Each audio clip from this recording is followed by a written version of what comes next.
Hi, podcast listeners, and welcome to Sandbox Radio Live.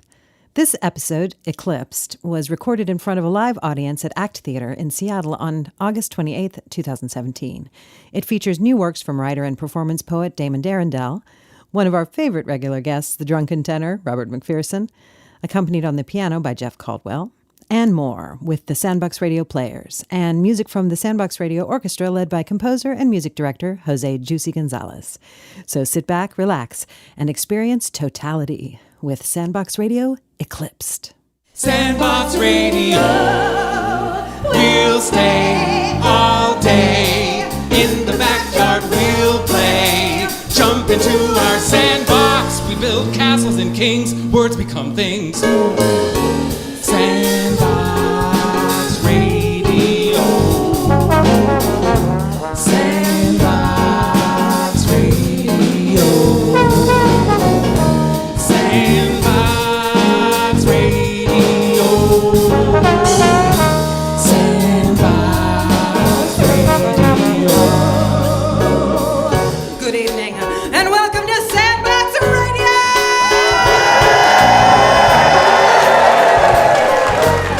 Coming to you live from ACT Theater in the heart of downtown Rain City, Seattle. In tonight's episode, new works by Scot, Augustson, Lisa Halpern, Elizabeth Heffron, and Brandon J. Simmons, with musical guests from Pratidhwani, the Drunken Tenor, Robert McPherson, writer and performance poet Daemond Arrindell, and more. Plus, all your favorite Sandbox Radio players, and the Sandbox Radio Orchestra, led by maestro and composer Jose Juicy Gonzales!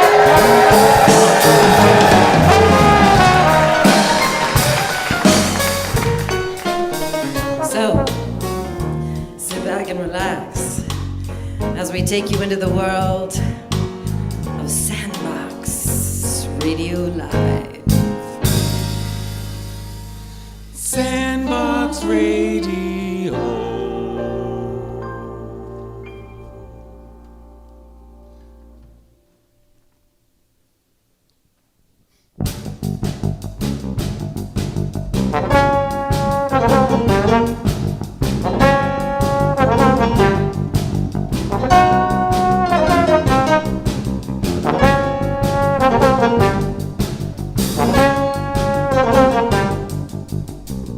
Oh, gentle listener, prepare yourself for a most thrilling tale, a ripping yarn of heart-stopping adventure. What follows is not for the faint of heart. This is the story of young Tula Shentcroft and her best friend and occasional lover, Tommy Swithins. I take you now to Shropshire, where Tula is just finishing her shift at the Shropshire Sweet Shop. Off to grab a cuppa with Tommy. Let's watch. Tommy, Tula, love. I just received a most cryptic letter from our old university professor, Dr. Mandible. Bugger me with a bandicoot. Me too. Oh, It says to meet him at the Tweesbury house at 8 o'clock sharp. let's go. Next stop, Tweesbury.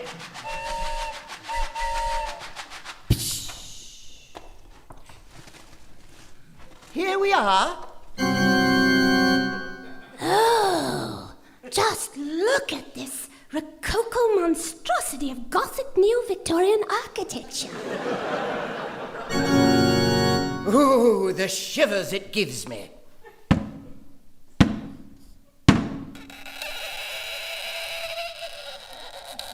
Hello?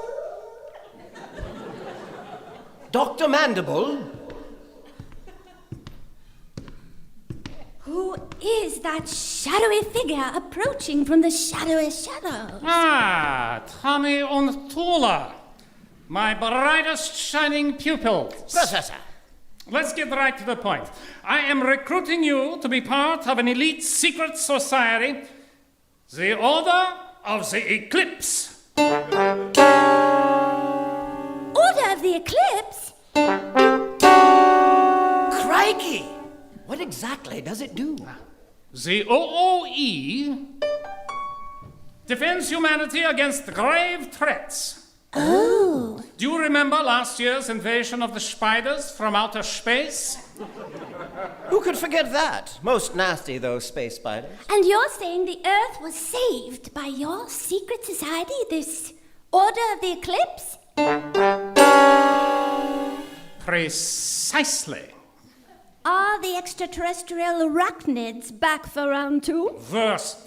Humanity has been infiltrated by a most deadly parasite, slowly sucking the vitality of our species. Vampires? Oh, don't be ridiculous. No such thing. I am speaking of the scourge of billionaires.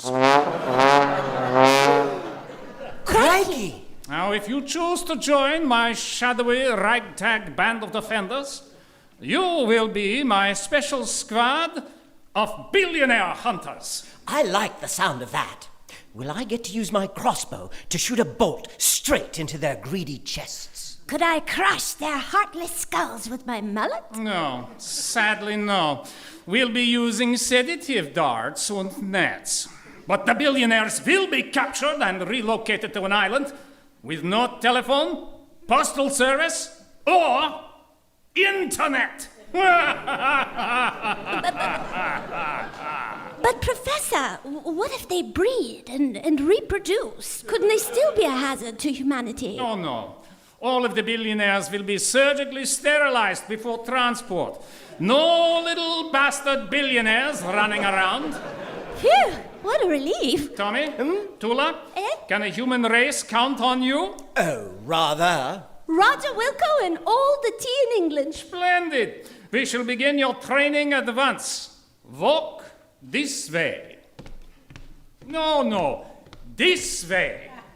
Into the moat. Under the moat.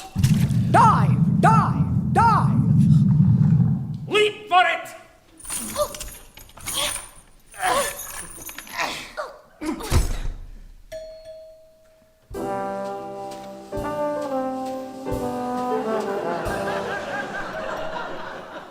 Here we are, the training room. Well done. Neat, Tommy.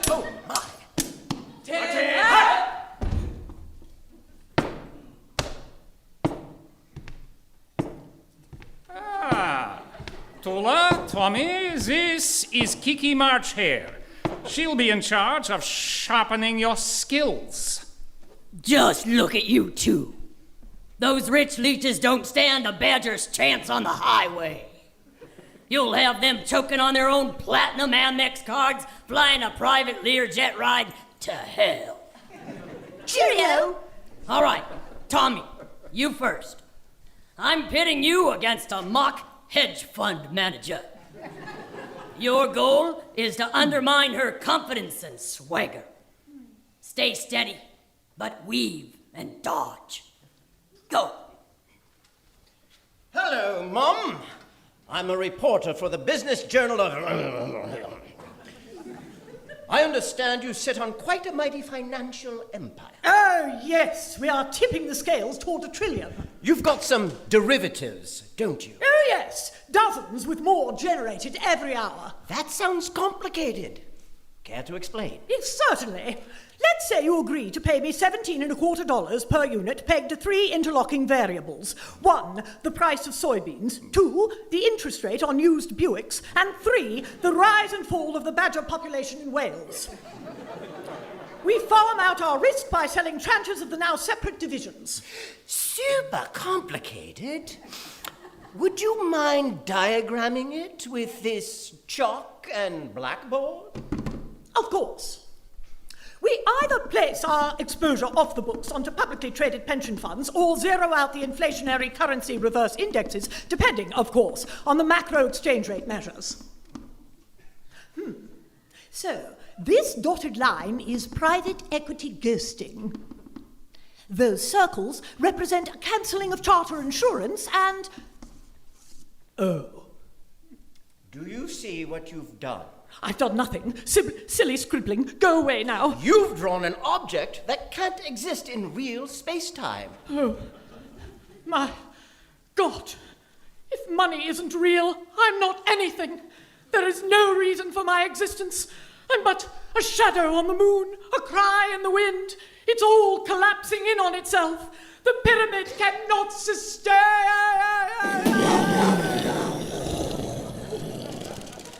Good job, Tommy. Tula, your turn. Nothing is off limits. Unhappy childhood, a fear that friends only love them for their money, a growing existential malaise.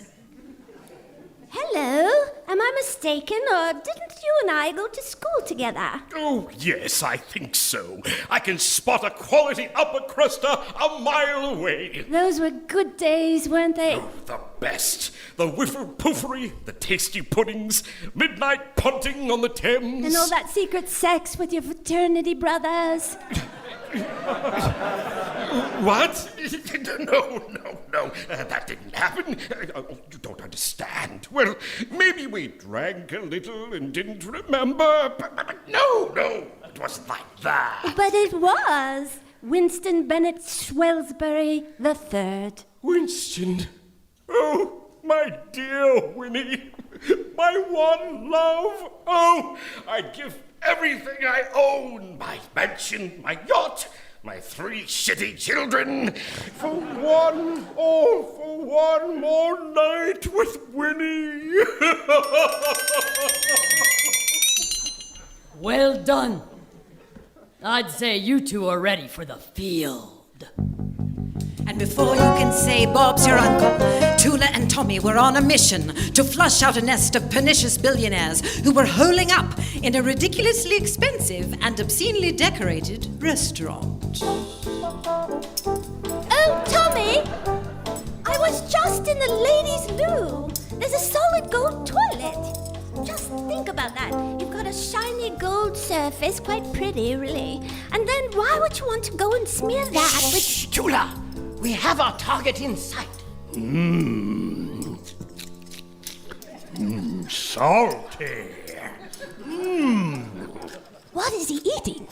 It's an artisanal Moroccan-style tagine, made entirely from food snatched from the mouths of hungry children. Ready with the net? Ready as I will ever be, you sexy billionaire huntress. Fire! What the fiduciary? Save your breath, plutocrats! Uncrust me at once, or I'll have you fired. I'll strip you of your health insurance. I'll have you sent to one of my lucrative private prisons. Hey, pipe down, or I will be forced to put the muzzle on you. No fair. I worked hard to get where I am. Sure you did, sir. I earned it all myself. On the backs of labor. I'm a job creator. Oh, hilarious. I want to just put him in a little bird cage like a budgie and have him say funny little things whenever guests pop over. A rising tide lifts all boats. Like that. But doesn't that same tide drown the poor folks who don't have boats? Legal team, I summon thee. Slander. Oh, bother! We're surrounded by a phalanx of lawyers. Quickly, before they can sue, cut off their funding. Right you are. Firing up your Twitter. Starting rumors that billionaire Bill here is facing bankruptcy. What? Oh, and for good measure, whispers of a tapped-out trust fund. And tweet. No, wait, come back! Enough of the shilly-shally. Let's bag him. Right. Betty, help me. Oh, Tommy, look out behind you. I am invincible. Yes. I attended the Harvard School of Business. I have my own clothing line and a chain of boutique hotels. I have a bottomless pit of money in Switzerland. Like an octopus, my tentacles stretch into every nook and cranny of the financial world. I am too big to fail. Tell that to Louis the 16th, sister. Betty! No! You don't understand. I am invincible.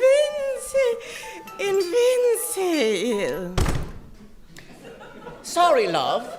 Didn't quite catch that. Invinci what?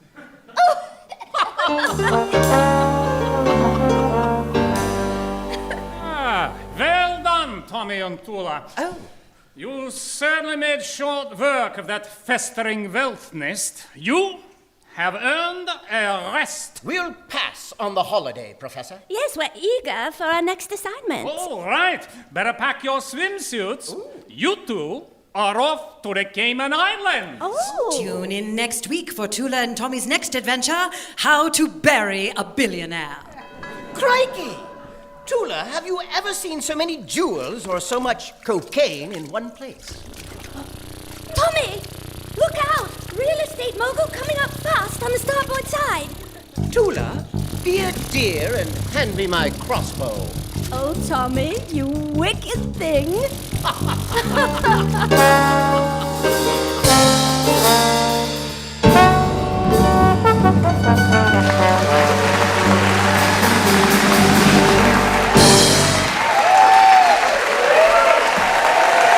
Let's hear it for Scot Augustson in the house. Right here in the house, Scot Augustson.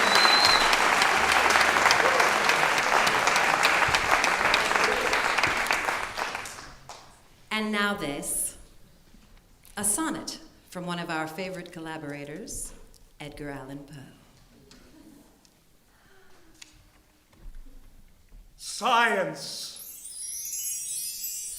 true daughter of old time thou art, who alterest all things with thy peering eyes. Why preyest thou thus upon the poet's heart? Vulture, whose wings are dull realities, how may he love thee, and how deem thee wise, who would not leave him in his wandering to seek for treasure in the jeweled skies, albeit he soared with an undaunted wing? Hast thou not dragged Diana from her car, and driven the Hamadryad from the wood to seek a shelter in some happier star? Hast thou not torn the mermaid from her flood, the elfin from the green grass, and from me, the summer dream beneath the tamarind tree?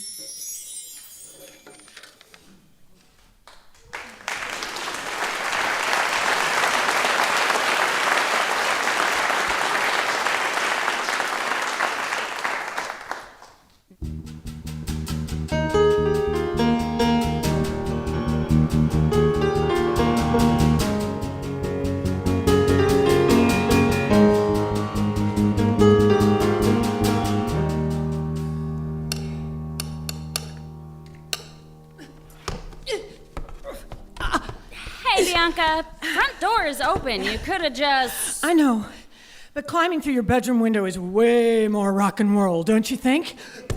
You got a point there. Misfit Moon by Lisa Halpern. So? What? 1981 is flying by. What have you got to show for it? Not a lot. Just a box of ding-dongs. And these new plaid pants. Do they work? Fear not, New Waver. There's still time for you to change the world. Or at least my pants. Oh, keep your pants on. They're bitchin'. Any news on the Tom front? No. I'm over him. Well, not really, but I'm gonna be. Soon. Very soon. This is good news, no? It will be when I'm over him. I'm ready to make a different kind of fool of myself. Which kind? I haven't decided yet. All I know is I gotta find a boyfriend. Help me move the drums. You got it. Careful, careful, careful, careful, careful. Ow. Sweet! You've been practicing. So, what's the deal with you and Dan? No clue. Why would he compromise his new wave values by being with that wretched Diane Rockwell? I don't know. Compromise is the secret religion of democracy. Right. I want to be with someone who has had enough of everyone else.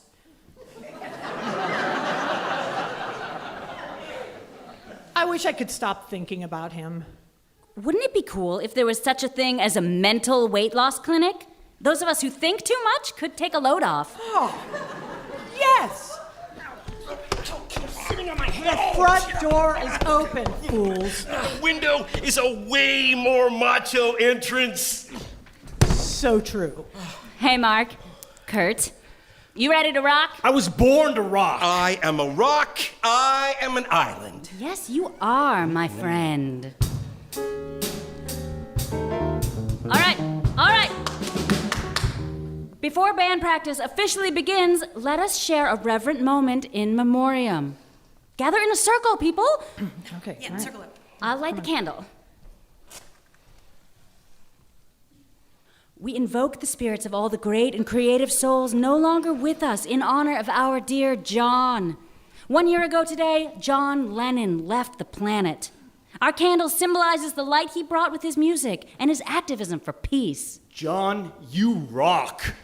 You had the gift of the gob, all right. Your goofy gloriosity and divinely inspired musicosity changed us. Be they ever so humble, there's no tunes like John's. We miss your bloody insightfuls and your splendidly spazzy ways. All right. Without any further ado... Ladies and gentlemen, a loud, rude welcome for the original, ironical, non sequitur sisters! Featuring your 4 fan faves, Cold, woo, Tired, woo, Hungry, and Burnt Out. Singing their #1 hit, The Norm! Brilliant! Great to be here, really super! Let's have $1 worth of fun, kids.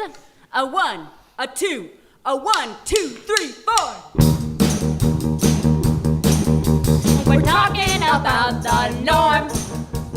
This is the norm. Na na na na na na na na. Our fashionable storm. Na na na na na na na na. She's working on fitting in, an adventure in living, but nobody gets it. Why does it have to be gutted? Whoa. What the? Power's out. Weird. Creepy. The lights are out on this whole side of the street. Full moon, too. Maybe a tree fell on something. Maybe the wind damaged something somewhere. Ooh, should we have a seance? No, that's creepy. Got a Ouija board? Creepy times 1,000. We are powerless. Literally. Hold on. Aha! I knew our wind-up flashlight was around here somewhere.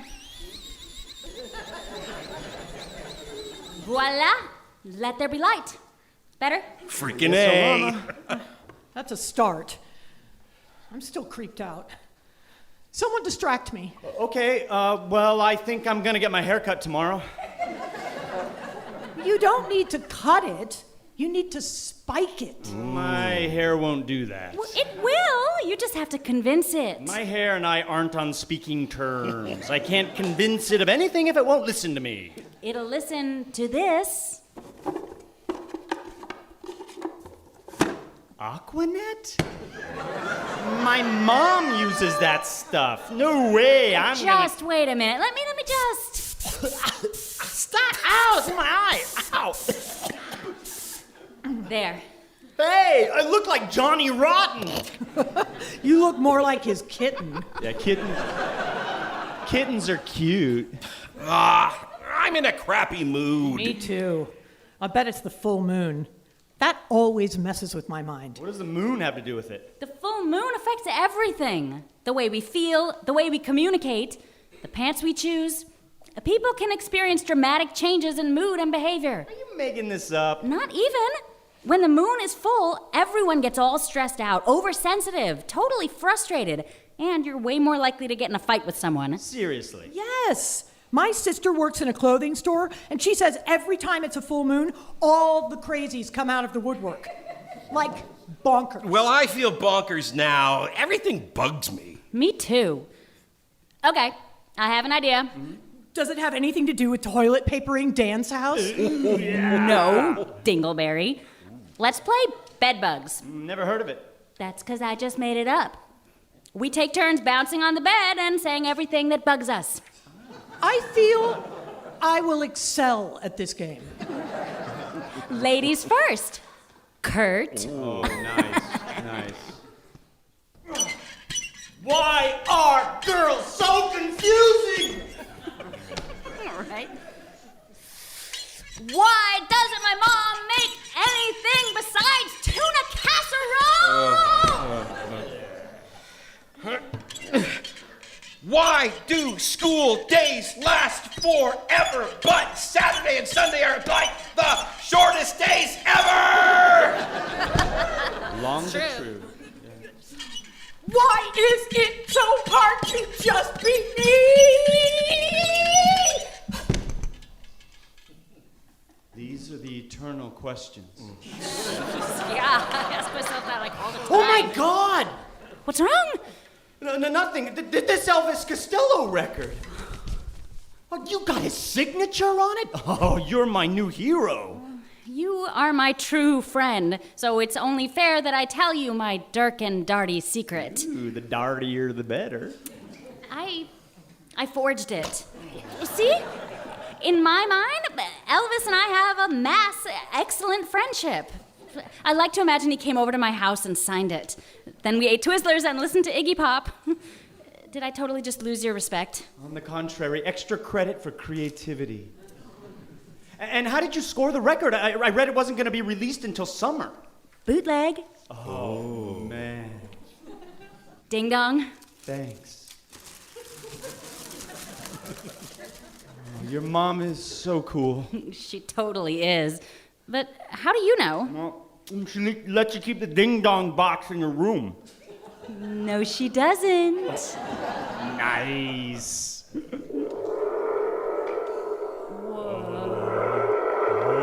Whoa. Where did the moonlight go? This night is getting creepier by the second. Is the world coming to an end? No, it's the lunar eclipse, Dorco. Holy shit! I'm gonna go check it out. Wait for me, dude! Be careful out there. If the world goes bonkers during a full moon, who knows what craziness is going on out there during this eclipse? I think we need communication devices. Dixie cup phone? You're psychic. Hold the strings. I'll poke holes in the cups like so. Then you thread a string through the hole and tie a knot. There you go.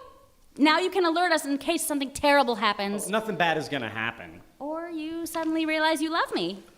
Ever since the moon went wacky, that's feeling like a distinct possibility. Okay, we're outie.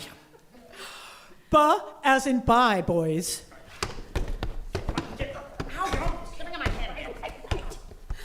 The moon's a mysterious gal, ain't she? For reals? Okay, let's try this out. Testing. 1, 2, 3. Breaker. Come in. 10-4. This totally works. We're in your backyard. Whoa. The moon is totally gone. Can't see a damn thing, but everything seems fine out here. Awesome to the max. Where are you now? Halfway down the block. This is Mark, phoning it in from this gnarly string thing. The dogs aren't barking, and the air feels weird out here. I'm totally freaked. Can we postpone band practice till tomorrow when things normalify? No prob. Go easy and get home safe, Bubs. Put Kurt back on? You called, milady? Good thing it's dark and you're not here, Squire. I'm blushing for sure. Anyway, bring your harmonica to school tomorrow. We can make up songs in Mr. Bacciagalupi's lit class. Kurt?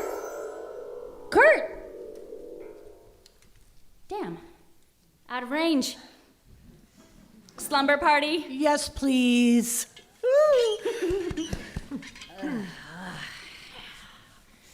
B? Yeah? Do you ever think about how weird it is? What? Being a person. Oh. Yeah. Sometimes I feel so tiny. Like I'm an island in the middle of nowhere. Or in the middle of everywhere. Yeah. It freaks me out. I mean, what's the future going to be like? I have no idea. And what's the point? Of what? Everything. Anything. And if there isn't one, then what? I know. Oh my God.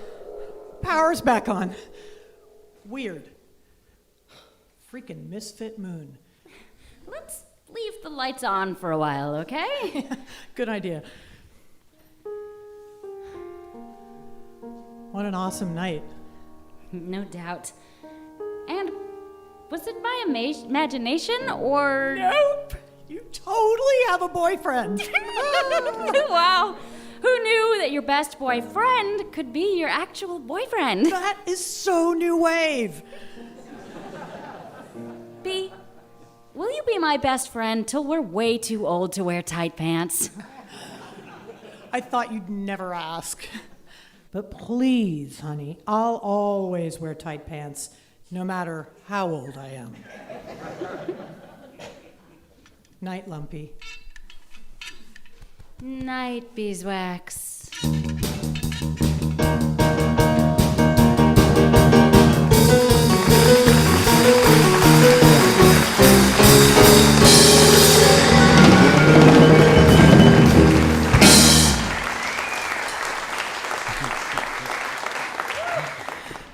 Ladies and gentlemen, please welcome to the stage Daemond Arrindell.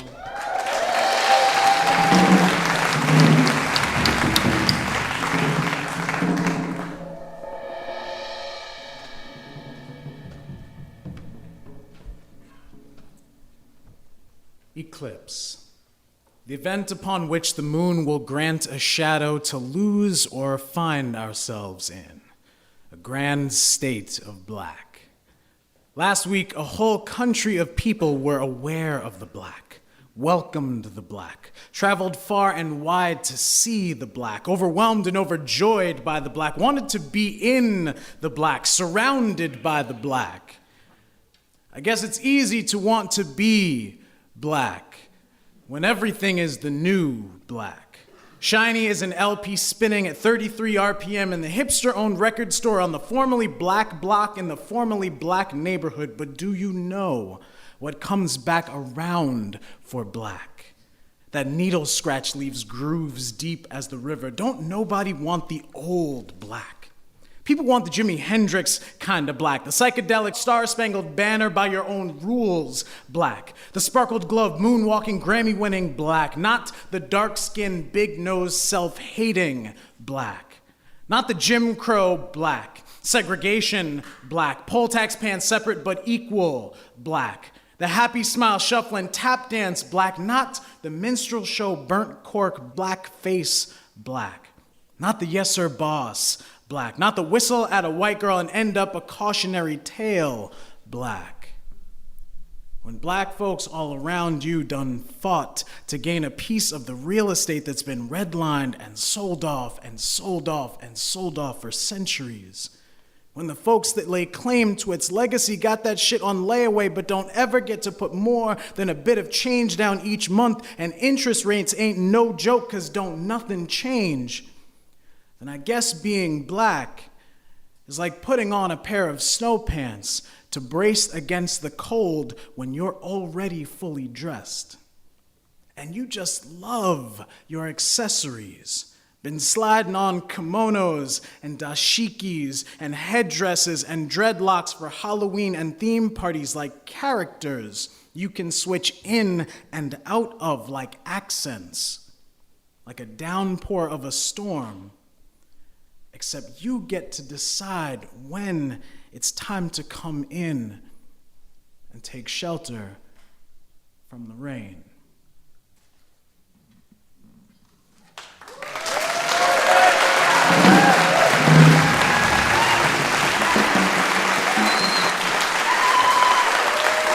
Daemond Arrindell.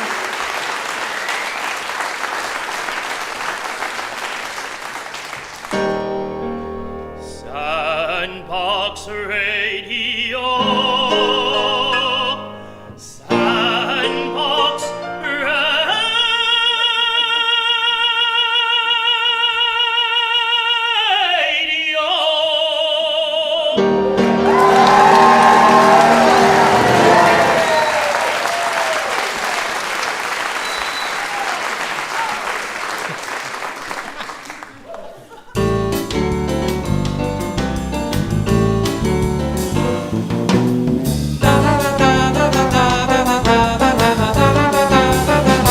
The Owl Who Was God by James Thurber.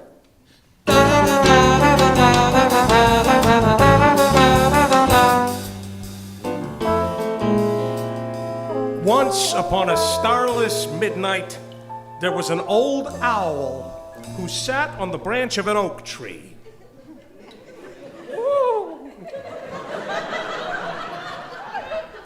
Two ground moles tried to slip by quietly unnoticed. "You," said the owl.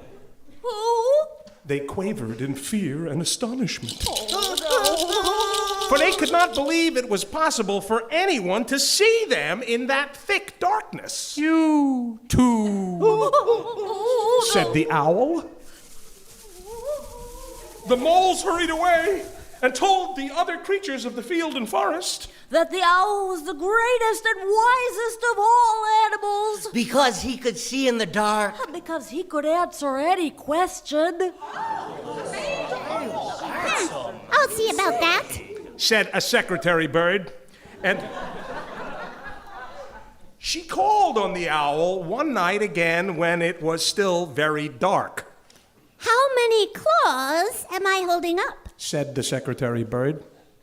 2, said the owl, and that was right. Ooh. Can you give me another expression for that is to say, or namely? To it, said the owl. Oh, huh. Why does a lover call on his love? To woo, said the owl. Mm-hmm. Uh-huh.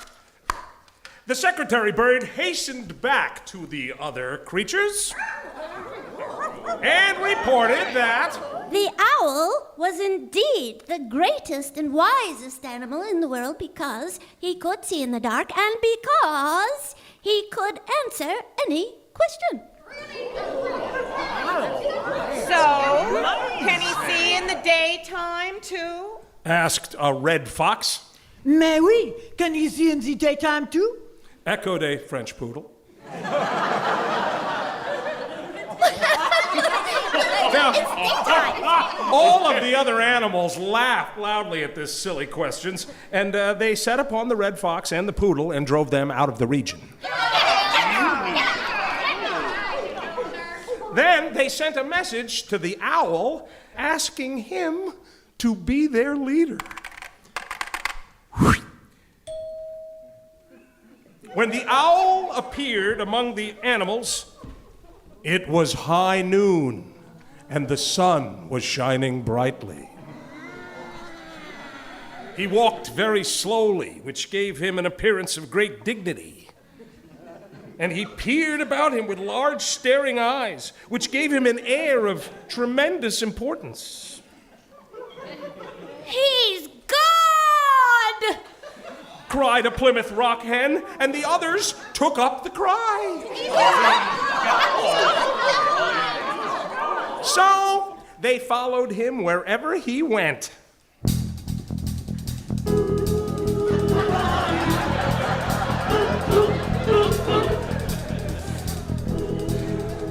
When he began to bump into things, they bumped into things too.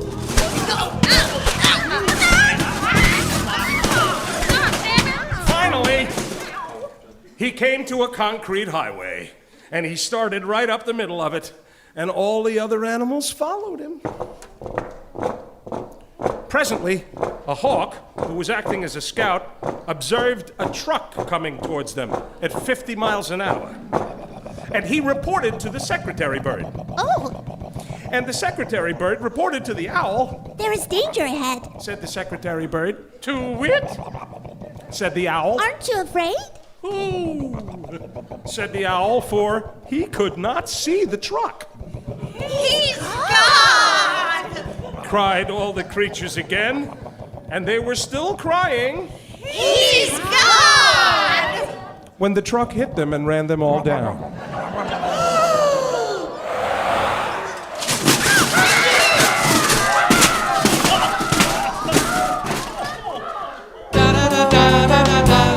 Moral, you can't fool too many people too much of the time.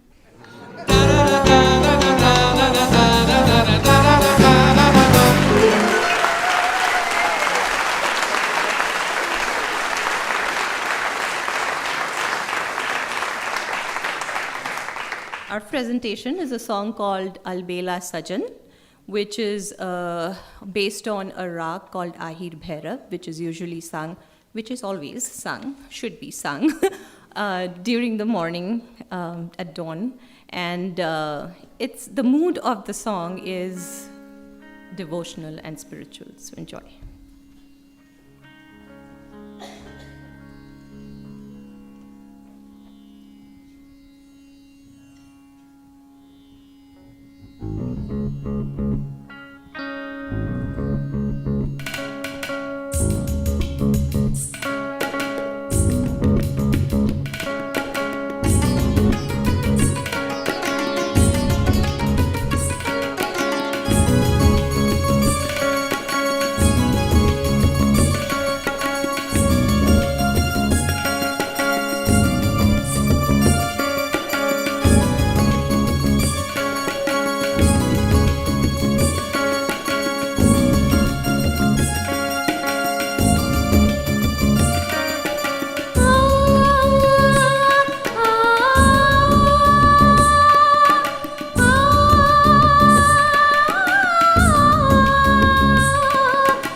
Thank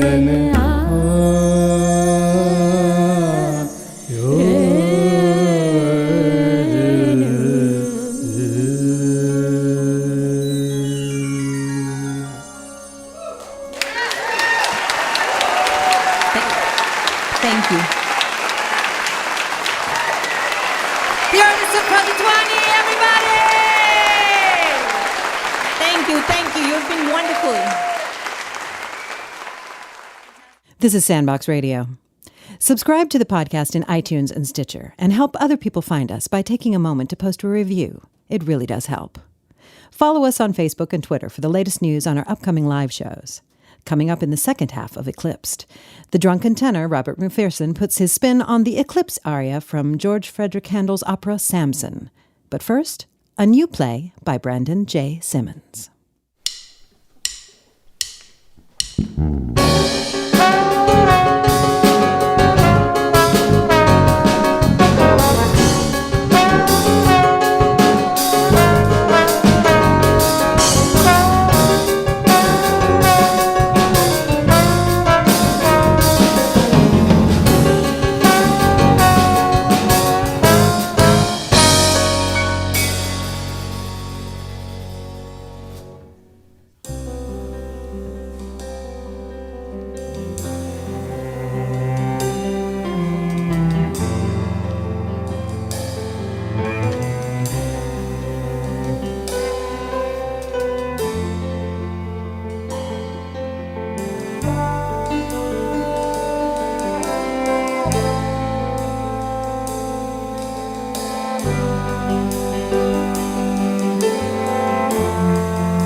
House is open. 10 minutes to curtain, ladies and gentlemen. 10 minutes to curtain. 10 minutes, 10 minutes! 10 minutes. Has anyone seen Dazer? No. Has anyone seen Dazer? Mitchell, there you are. Is she running late? How would I know? Right. So, do you think she's going to go for this? I never know what she's going to go for. Just remember the story. Avery is out sick, and the new understudy doesn't know her lines yet. She's not going to like playing a maid. I mean, she is the greatest actor of her generation, yes, I know. But the producers are very clear. They have to protect their investment. She's not going to like being called an investment. Then don't repeat that. The Real Bird of the City Theater by Brandon J. Simmons. Mitchell, look, I'll go along with whatever you and the producers want, but really, she's on the brink of an extraordinary breakthrough. I mean, it's incredible when you think about it. When I was a kiddo sitting in this very audience, actors were still playing characters. And now, these psychic melding techniques, these parallel regressions, it's astonishing what some of these actors can achieve now. And she is the best of all of them, pushing the envelope every night. Yes, I know. Shouldn't you be managing the stage or something? 5 minutes, please. 5 minutes, ladies and gentlemen. 5 minutes, 5 minutes! Mitchell? Tabitha? Are we ready to make history? I can feel it. So, slight change of plans. You know the maid's lines, yes? Well, we played the show, 40 times this year already? Yes, I think so. Why? Well, Avery's out, and this new understudy, they're going to be best in the role of the bird. But I play the bird. It's just for tonight. And I'm on my way to the actual transmogrification, Mitchell. It might be tonight. Look at this. Well, the thing is... What? She's an actual bird. An actual what? An actual nightingale. See, that's the thing. It'll just be easier putting her in the role of the bird, having you play the maid. Avery will be back to play the maid when we remount it next week. You brought in an actual living bird to replace me with 5 minutes' notice? It's just for tonight until Avery is back. And what about the rest of the rep? Nothing else is changing. You're still Dionysus, Shante, Red and Colored Girls, Stella, Kali, and Yelena. And we begin rehearsals with you as Clytemnestra next week. I just need you to play the maid tonight. A scullery maid. It's a good role. Am I still J. Tabitha Dazer? I mean, I haven't gone off the deep end and transformed myself into a second-rate shill of a player with such a low opinion of her talents that she'll allow a scheming manager to hustle her out of the most significant stage role she has ever played, have I? I mean, have I gotten that good? The maid is a very important role, Tabby. She has noble character. She's the one who takes the Empress to see the bird. She leads the Empress's entourage to see the bird, Mitch. And I play the bird, the titular bird. Please, don't call me Mitch in public. Never call me Tabby again. Okay. Oh, thank God, there you are. Here I am, behold, the great player Jamala Tabitha Dazer, prime ingenue of the City Theater, master of transformation. Yes. I was Hamlet. Of course, Miss Dazer. I died. Yes. 39 times stabbed through the heart for real each night. Have you ever died, Mitchell? We need you in the dressing room, Miss Dazer. Your costume is ready. How many times did I give birth between Acts 3 and 4 of The Seagull, Mitchell? Backstage, in that mock-up of a darkened Moscow alleyway. 15 performances between the years 87-48 and 87-50. Your Act 4 was astounding. You played a remarkable Nina. I was Nina. I lost 15 babies for this theater, for these people. You really earned that Pearly Award, Miss Dazer. Thank you, Brian. Mitchell, you stopped running the show because you were convinced I wouldn't be able to handle it, how did you say, mentally? To have to give birth that many times? No one had ever done that before. And now Nichelle Crosby over at the wharf has played Nina and given birth, 30 times? You let her steal my bit. We don't have time for this, Tabitha. I revolutionized the art of physical regeneration through mental focus, and yet you are preventing me Good from evening, Miss Dazer. I'll take that for you, Miss Dazer. Curtain is up in 4 minutes, Miss Dazer. Let's get you into this maid's costume. I begged you to keep Seagull in our repertory. You pulled it. Nina was my greatest role. You've surpassed it. Yes, as the Nightingale. Mitchell, I know right now it's just me in a corset and a feathered leotard, but my voice is starting to change. Did you hear my song last week? It was almost a bird's voice. I'm almost there. I've almost done it. I can feel it. I am this close. Oh, and look, this morning, look. I grew it. A feather? Holy snit, Mitchell, that's a real feather. I know. It was under the covers when I got up this morning. I grew it. I was dreaming. I was flying. I'm almost there. I need to go through this a couple more times, and then I think I'll be able to make the transformation. No more costume, no more pretending. The first on-stage, spontaneous, physical transmogrification. We've got to start. If you interrupt my progress, I could lose it, Mitchell. We're on the verge of making history. What's that you're holding? Nothing. What is under that sheet? Lift it.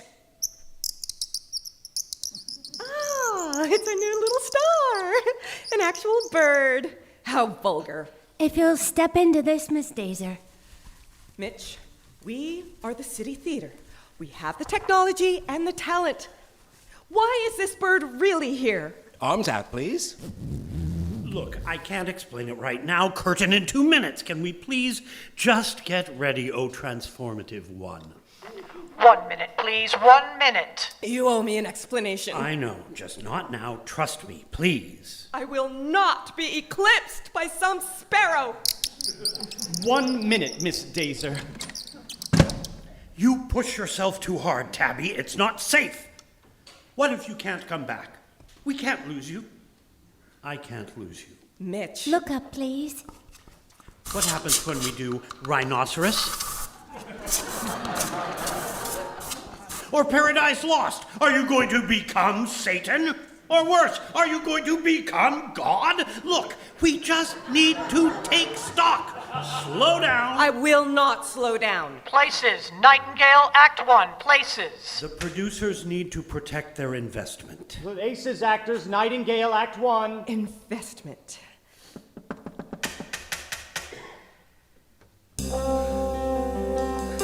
I'm sorry. Look, I promise you, we can talk about this tomorrow. For tonight, please, just for tonight. Investment. I'm sorry. We'll talk later, I promise.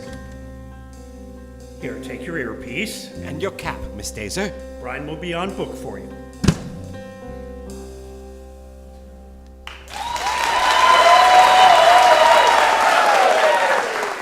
Lights and sound, stand by. What is this nightingale I've heard so much about? Lights go, stand by flute. The bird lives deep in the forest, Majesty, in the black branches that extend above the green water with its white-sailed ship. Flute go. The nightingale sings so beautifully that even the poor old fishermen, who have so much work to do, must stop and listen to its song. Stand by Tabitha. And how might I hear this song? I do not know, Majesty. I must admit, I have never heard it myself. Enter Tabitha. Are you on book for her? Yep. Who can bring it to me? I can, Your Majesty. You? I am but a lowly kitchen maid, but I have heard the bird. I hear it each night while gathering herbs for my sick mother. Its song is indeed the most beautiful in all your realm. Good. She's doing good. She's the greatest actor of her generation. Earn that pearly, girl. Bring it to me? Majesty, it would be my honor. Orchestra, stand by. Assemble a search party. This maid will lead it deep into the woods, and tomorrow I will welcome this bird as my personal guest. And orchestra. Assemble the official Imperial Nightingale-seeking entourage. Go.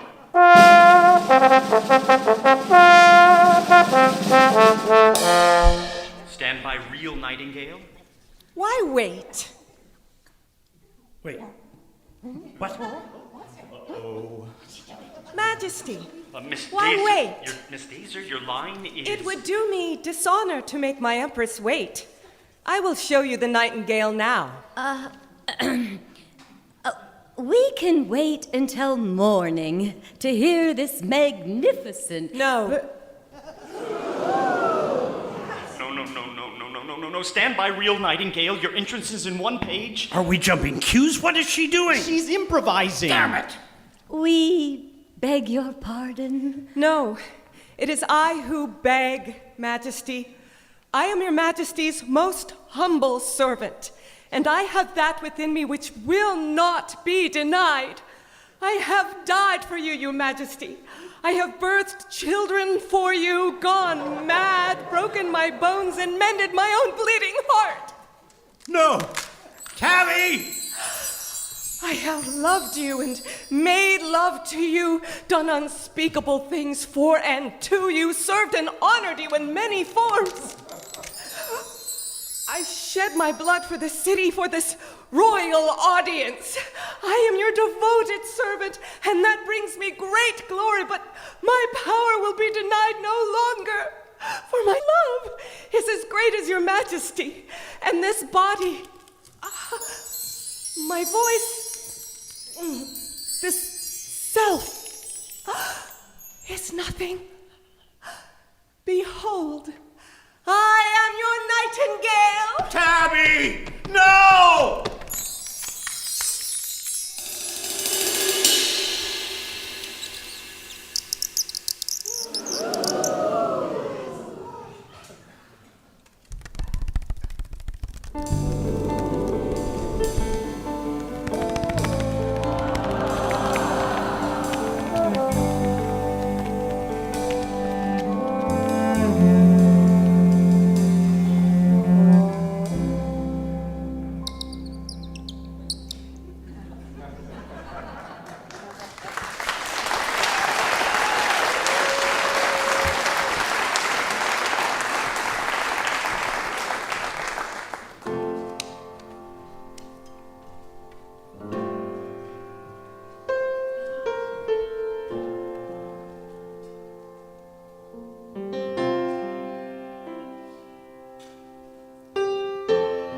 Last night, I became a flock of birds on the eve of their descent.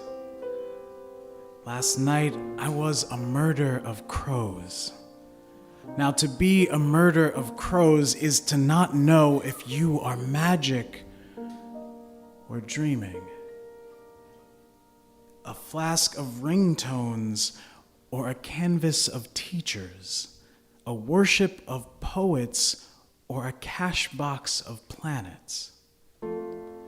I did not know body or the hungering scratch for permission. I was at once a marriage of galaxies, a shining glory of mistakes, a lumbering storm of shoelaces, and a cinema of head turns. I walked like a torso of regrets, heaving a crease of love letters written in blue, flowing downstream.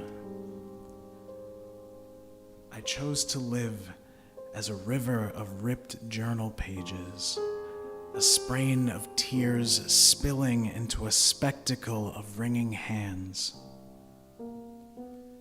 In the pitch, I became a dictionary of guitars, strings taut and out of tune. I had forgotten what a migration of fingertips feels like on the landscape of the skin. I had forgotten I am not the strings, but the articulation of sound when they are played, how forcefully we pour out of our bodies to be formless. How even in a foreign wrapping, our bodies break free of the stilled silence.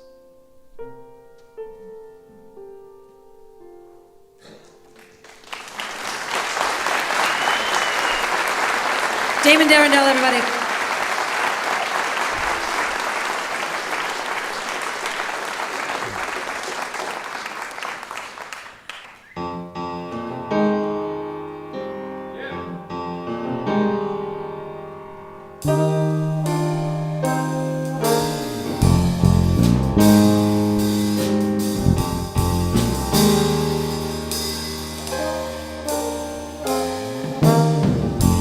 Come on, flat top, he come grooving up slowly. He got juju, eyeball, he won't hold it, roll up. He got a head down to his knees. He got to be Joker, he just do what he please.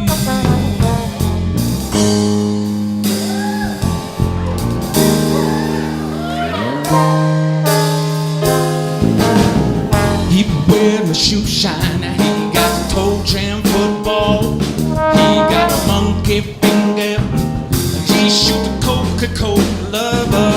He said, I know you, you know me.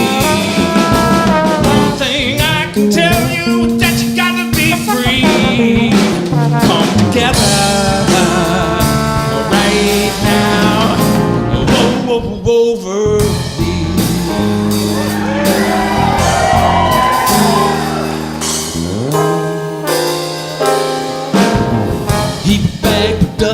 Now he got walrus gumbo. He got old nose, got bored. He want a spinal cracker. He got a feet down below his knees. Yeah. Hold you in his armchair, now you can feel his disease. Come together right now. Over me.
coaster. Now he got an early warning. Now he got muddy water. He won't mold your filter. He said 1 and 1 and 1 is 3. Gotta be good looking 'cause it's so hard to see. Come together right now. Over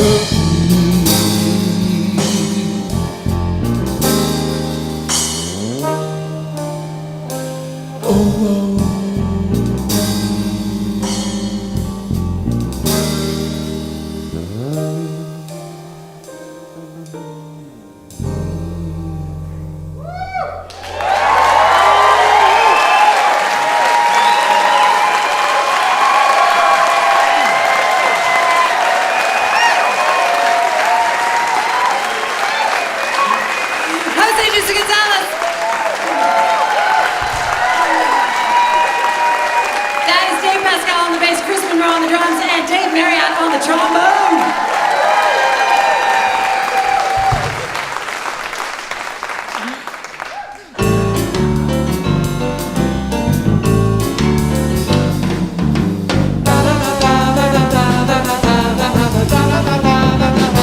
The Little Girl and the Wolf by James Thurber.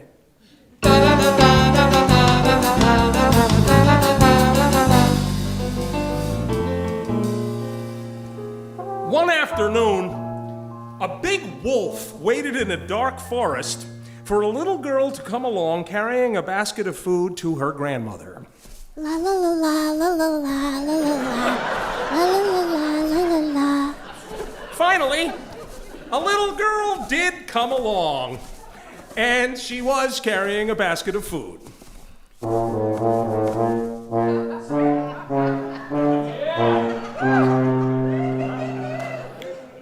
Are you carrying that basket to your grandmother? Asked the wolf. The little girl said. Yes. So the wolf asked her.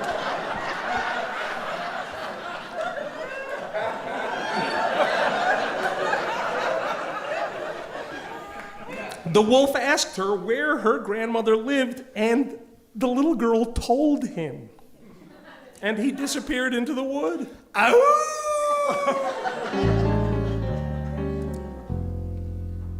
When the little girl opened the door of her grandmother's house, she saw that there was somebody in bed with a nightcap and nightgown on. Hello. She had approached no nearer than 25 feet from the bed when she saw that it was not her grandmother, but the wolf. Oh.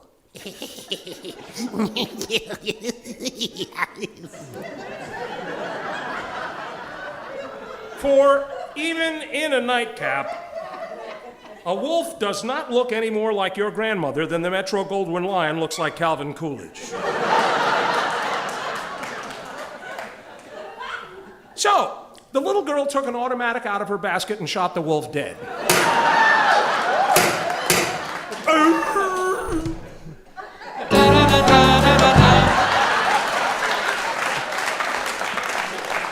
Moral, it is not so easy to fool little girls nowadays as it used to be.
deprived, thy prime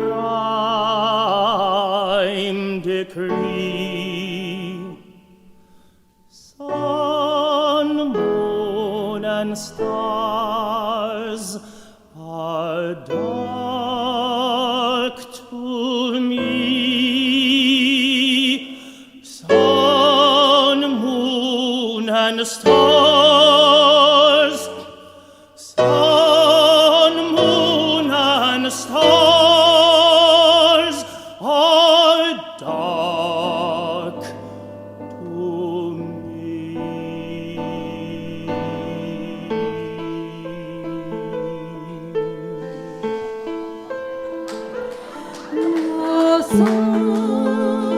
Every now and then I get a little bit lonely, and you're never coming round. Every now and then I get a little bit tired of listening to the sound of my tears. Every now and then I get a little bit nervous that the best of all the years have gone by. Every now and then I get a little bit terrified, but then I see the look in your eyes. Every now and then I fall apart. Every now and then I fall apart, and I need you now tonight, and I need you now forever. And if you only hold me tight, we'll be holding on forever, and we'll only be making it right, 'cause we'll never be wrong. Together we can make it to the end of the line. Your love is like a shadow of me all of the time. I don't know what to do. I'm always in the dark. I'm living in a powder keg and giving off sparks. I really need you tonight. Forever's gonna start tonight. Forever's gonna start. Once upon a time there was love in my life. Now there's only love in the dark. Nothing I can do. Total eclipse of the heart.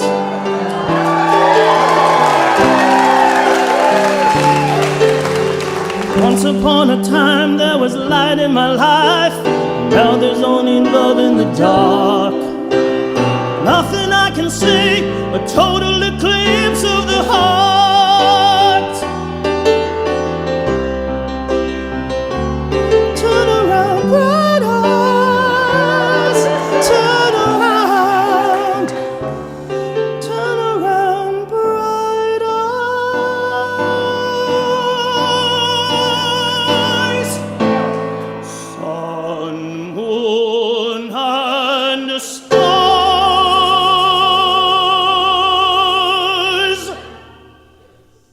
Sun, moon, and stars are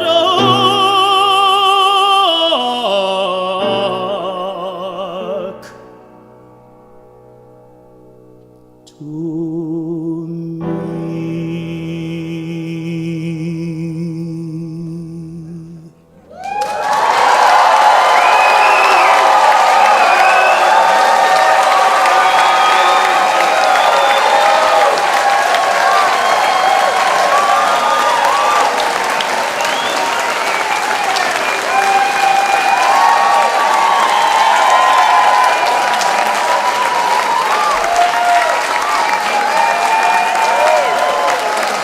Rob McPherson, the Drunken Tenor!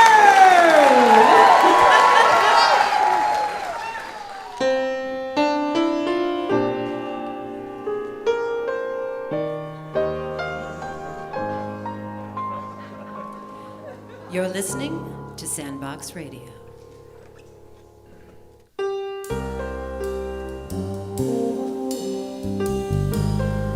The place, Seattle, Washington. The year is 2050. 15 years ago, in the summer of 35, a small local online retailer invents time travel for the sole purpose of being able to deliver packages to their customers before the customers even order them.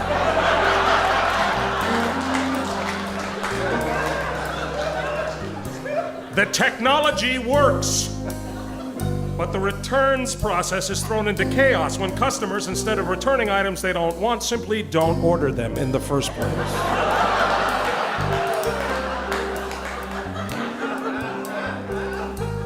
This creates several tears in the space-time continuum, warping whole neighborhoods and creating our fair city's most famous landmark, the Bremerton waterfront.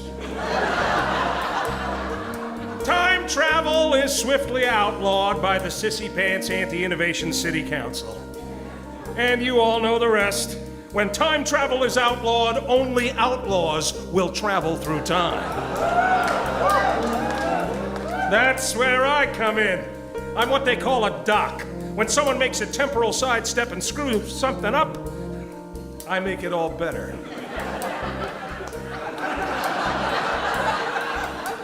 With my trusty quantum bop gun at my side, and the help of my young apprentice, Miss Molly Mercer, we make sure the history of Seattle stays in line and on time. The past can be a rowdy place, and besides, we'd all hate it if things turned out differently, wouldn't we? It's time once again for Duck and Mercer's mostly true history of Seattle. This week's episode, Mooching Totality by Elizabeth Heffron. Doc, wake up! I'm coming! Yeah, what is it, Molly? We've got to go back 33 years to the eclipse of 2017. What? Oh, hell, not another eclipse. Come on up. Yeah, the Renton event of 49 did me in. Psst. Hey, Doc. I am so sick of all of those Umbra files. Umbra files? Yeah, those shatter chasers, eclipse nuts with their fancy telescopes and snarky science babble. Shh! Doc, did you hear that? Yeah, it sounds like the space-time hubris fabric is getting ripped to shreds. Oh, no! It's worse than I thought. Get out of your sleep sack and grab your unitard. I'll explain once we're on the transport. I hate putting on my unitard.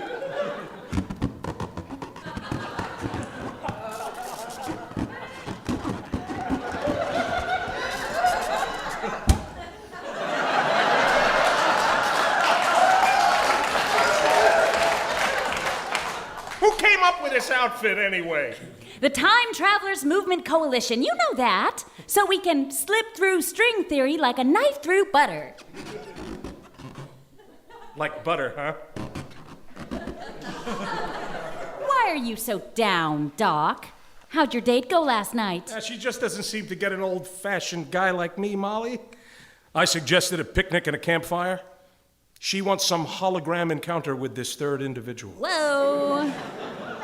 And the minute I start explaining things to her, she just clams up and gives me the evil eye. Women are a conundrum. A quantum bop gun armed. Hang on, Doc. Here we go.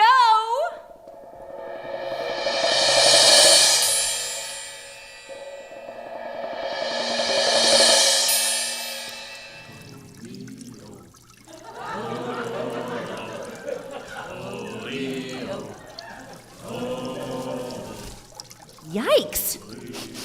Smells like fertilizer in here. What is this place? Geez, it looks like we've landed in some kind of giant office terrarium. Hey, Molly, could this be... That's right, Doc. Amazon. Whole Foods. Oh, we got Whole Foods. We got word that notorious Jeff B. and his ageless sidekick, Alexa, have escaped from Mars house arrest. No! And traveled back to a time when he was the richest person on the planet for about 25 minutes. Well, Alexa sure had the sexiest AI voice in the technosphere. Uh-oh, there's Jeff B. Looks like the mulch is about to hit the fan. Okay, quiet down! Whole Foods. Quiet down, please. That's Notorious B's other AI prototype, Timmons. a soothing office presence. He was never fully implemented because beta testing showed he got people so relaxed they'd just turn off all their devices and diddle with their navels. Look, Jeff, what you're asking for is just not feasible. I don't see how... Not feasible, my skinny patootie. Why should Madras, Oregon, and Carbondale, Illinois, and Nashville get all the glory? Because they're on the path of totality and it's only 70 miles wide. But I've paid for Seattle to get all the glory. Jeff, we get partiality. We'll see 92% of the eclipse. Not good enough. Seattle gets the total eclipse, or nobody gets nothing. Nobody gets nothing. Let's all put our finger on our sacral pivot point.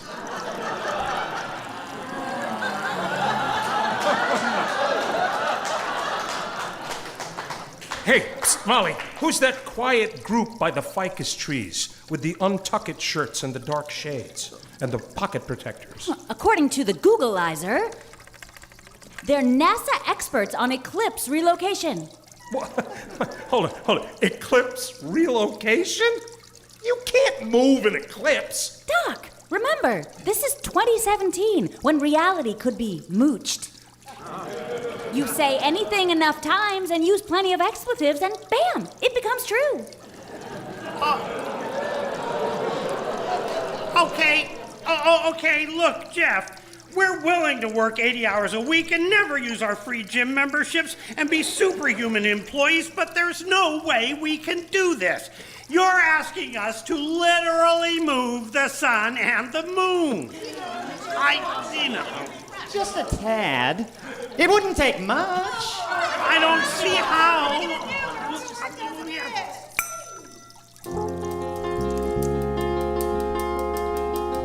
We at NASA believe that Elix relocation is possible.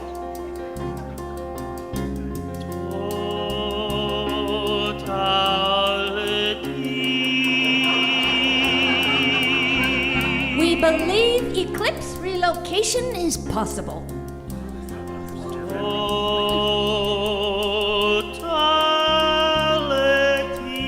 What the hell is that? If I'm not mistaken, Molly, I think we're all hearing the tenor of our times.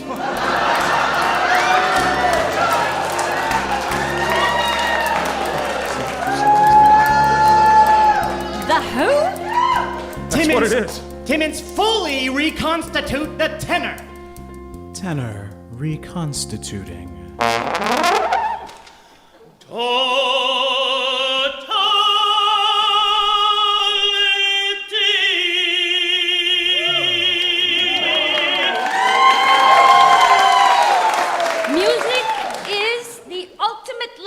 Of the universe. We've discovered classified sonic signals that will confound the motion of the moon and the sun and recalibrate their trajectory.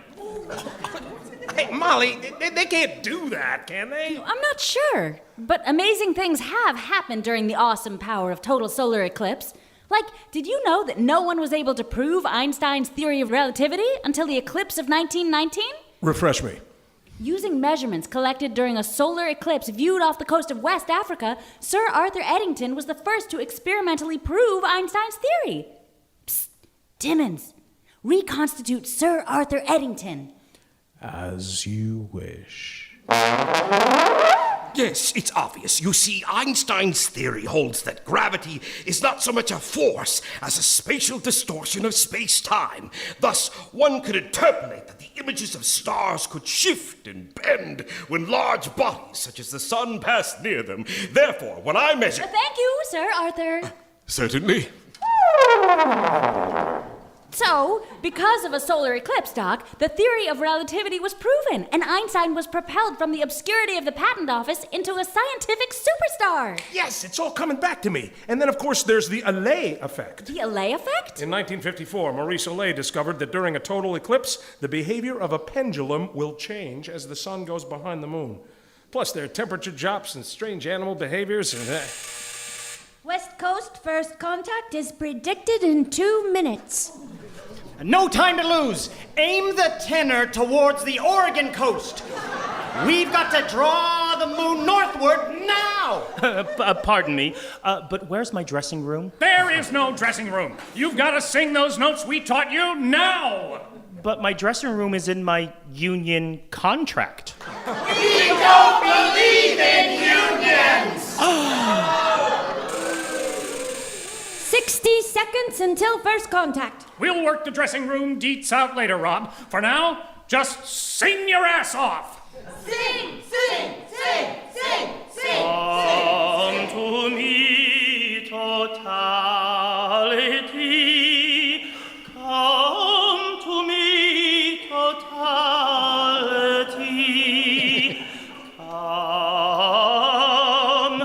Come be with Jeff P. and the Emerald City by the sea. Molly, quick, we gotta do something to stop this. Okay. Let's see. So the sonic notes that NASA calibrated for the tenor are quite specific. Yes. And if he gets them wrong, they won't have an effect on the celestial bodies. Okay. And, the Googleizer says that in 2017 there was this radio show called Sandbox Radio Live, which occurred just a week after the actual eclipse. I'm not sure where you're heading with this, Molly. So we need to kidnap that radio show audience for the greater good and time warp them back 1 week and relocate them into this giant terrarium. You know, it might work. Wait. Simmons, reconstitute the Sandbox Radio Live audience into this office terrarium now! Reconstituting audience.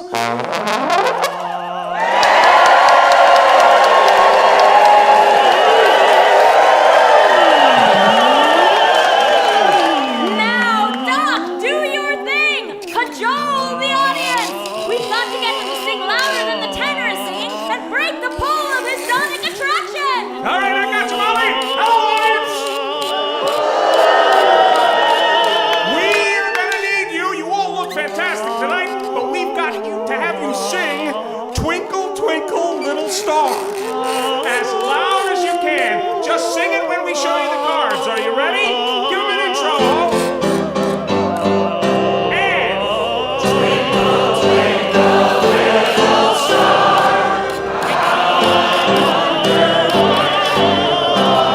Where the heck did all these civilians come from?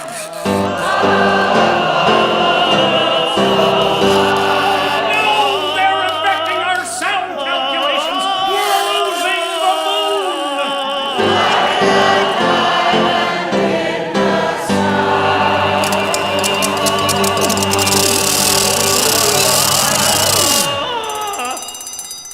First contact reported in Depot Bay, Oregon. Oh, no! We've lost the moon! I told these beeping beepers and all the beeping beep. I say beep and then beep. Beep beep, it's a beep.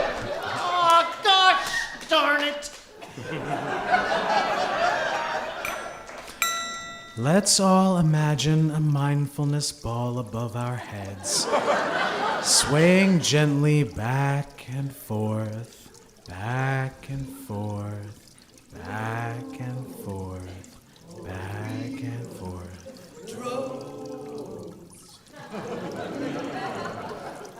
Well, Molly, it looks like this is where we slip like butter back to the future. It sure does, Doc.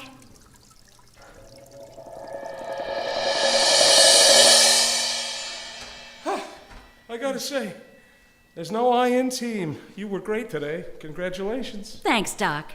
You feeling any better about your social life? Oh, yeah, that. I don't know, Molly. Can an old dog learn new tricks? Always. I'm glad you think so. Hey! You know? What, Doc? This unitard is starting to feel sort of comfy. Roger that.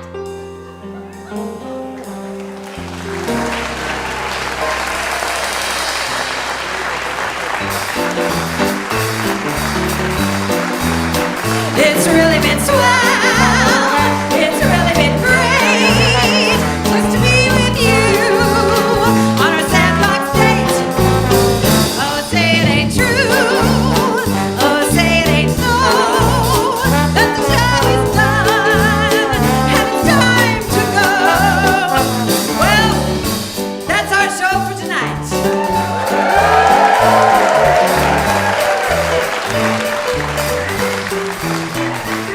In tonight's episode, the Sandbox radio players were Eric Ray Anderson, Mariana DeFazio, Mick Kuhlman, K. Brian Neal, Imogen Love, Cole Hornaday, Sean John, Jim Hammond, Larry Paulson, Annette Titangi? And Richard Simon.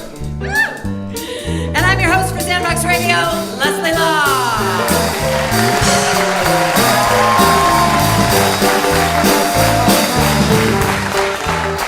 Please give it up once again for the artists of Pratidhwani. The Drunken Tenor, Rob McPherson. With Jeff Caldwell on piano, being shy back there. And the amazing Daemond Arrindell.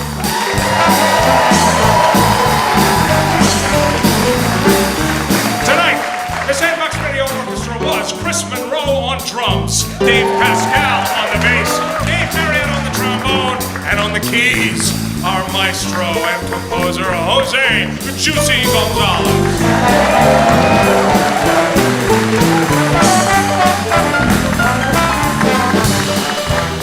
Tonight's show was written by Scot, Augustson, Lisa Halpern, Elizabeth Heffron, Edgar Allan Poe, Brendan J. Simmons, and James Thurber, with original music by Jose Juicy Gonzales and additional music by The Beatles and George Frederick Handel and Jim Steinman. Big thanks to Act Theater for hosting, especially John Langs, Alyssa Beyer-Montgomery, and Megan Darling, and to the amazing staff and crew here in the gorgeous Falls Theater.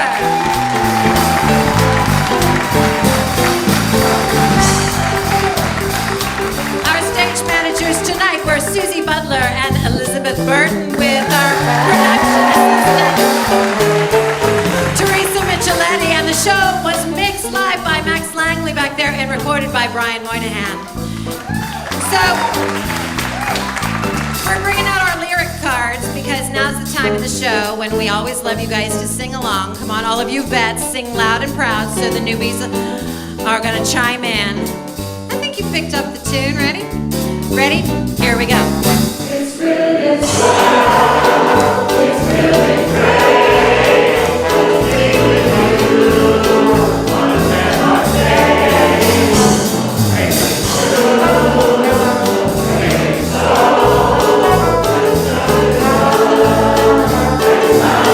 One more time.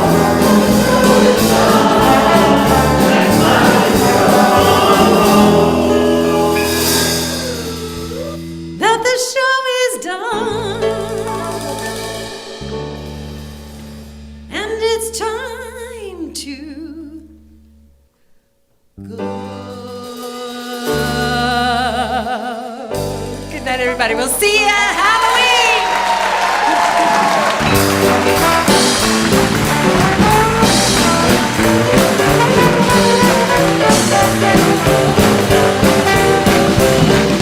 Eclipsed was recorded in front of a live audience at Act Theater in Seattle on August 28, 2017.